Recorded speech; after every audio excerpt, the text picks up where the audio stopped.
I'm Jane Lindholm, and this is VPR's primary debate series on Vermont Edition. Today, the Republican candidates for U.S. House, Keith Stern, John Mitchell, and Paul Beaudry, are debating their positions on the issues facing Vermont and the country. And now we're going to hand the questioning over to the candidates themselves. Just to recap, you will each have a chance to ask a question to the candidate of your choice. Your question should be under 30 seconds. The respondent will have a minute to answer. There will be time for a directly related follow-up question and answer, and we should have time for 2 rounds of this type of questioning. The first question today is going to go to Keith Stern. Keith Stern, you can ask whoever you'd like. Okay. Paul, at a congressional forum in Barrie, you held up the Constitution and stated that Social Security and Medicare wasn't in the Constitution and that it should be done away with and let the states deal with it. 2 days later, you had a complete reversal. I'm just wondering what the thought process was on the decision and how it justified with you with respect to the Constitution. Very good question. And first of all, I'd like, and I've reviewed that tape also, and it was a great debate. I've never, ever said that the states should take it over. What I had said, and you are correct, that Social Security and Medicaid and Medicare, even this health care bill, is not in the Constitution. These are things that I believe would be more constitutional if the states had done them from the get-go. And that would be constitutional within the 10th Amendments because it's not delegated to the federal government.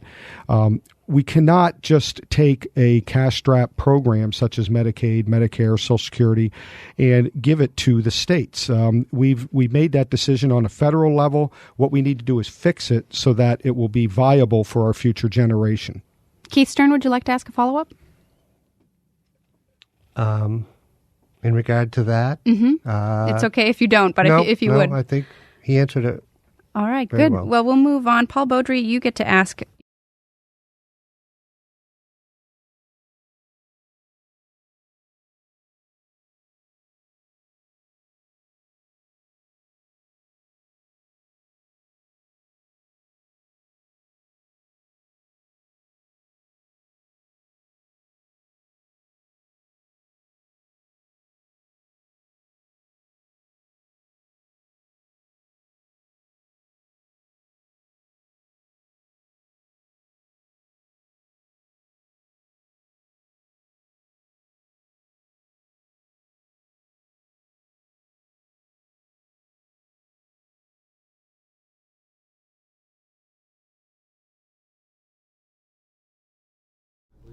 Okay, and we start with candidate Paul Beaudry.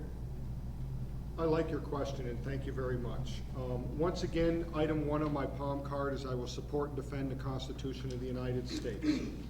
Medicaid, $36 trillion in deficit or unfunded liabilities. It sounds like they're not very efficient at running that, but you can't find health care in the Constitution. That was Medicare. Medicaid is $13 trillion, and I happen to know that that is highly abused, especially with the welfare community that will call up and have an ambulance, bring them to a hospital, taking a big bill when somebody could have just drove them down the road for a minor thing anyways, to the hospital. The bottom line is the federal government is living outside of its constitutional authority. I do not see Social Security. Where in the Constitution does it say to spend money on pensions for all the citizens?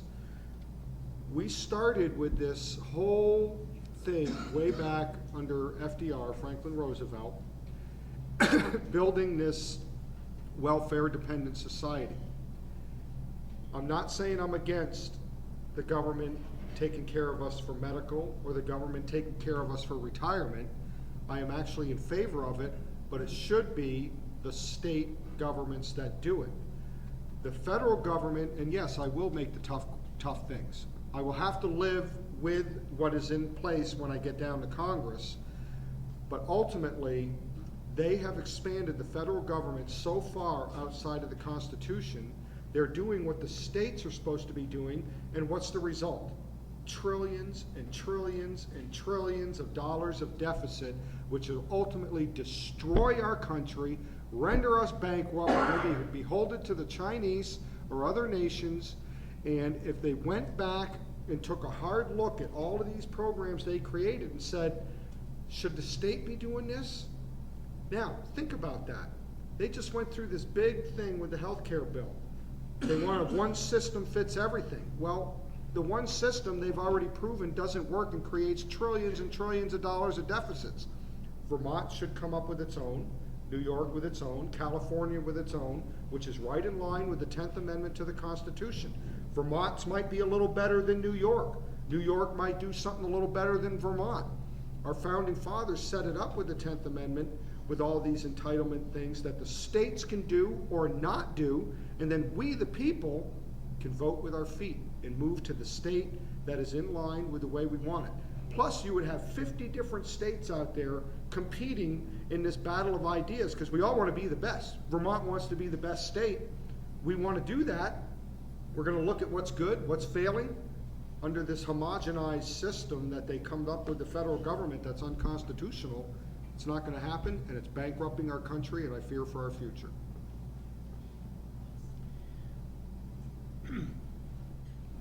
Keith?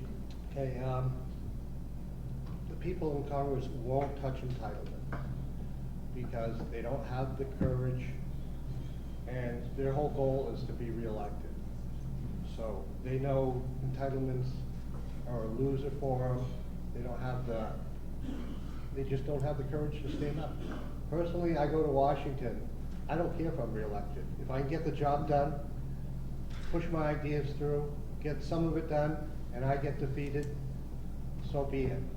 But these people, they spend an average of 2 hours a day fundraising. 2 hours out of their day that they're supposed to be working for the people, fundraising to be reelected. So you think they want to touch entitlements? They don't. So we got to get people there with the courage and the commitment to work for the people, to work on it. As for Paul, I really hate to say anything, but the states can't take over Medicare and Social Security. California, New York, New Jersey are all bankrupt virtually, and you're going to put the burden of Medicare and Social Security onto them. It's just not going to happen. The only way you can do it is the federal government do it, spread out over all the people of the country. I don't want to be critical, but I mean, you have to look at that, Paul. Thank you.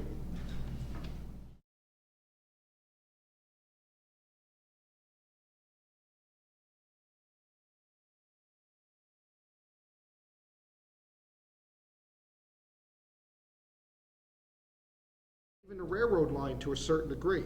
And I do have to respond on a couple things that my opponent had mentioned here. I'm not suggesting defunding healthcare and Social Security. I'm suggesting going back to the Constitution and doing it the way it should be done, and it really should be a state's responsibility. Vermont should be in charge of taking care of its 620,000 students. And I loved what you said.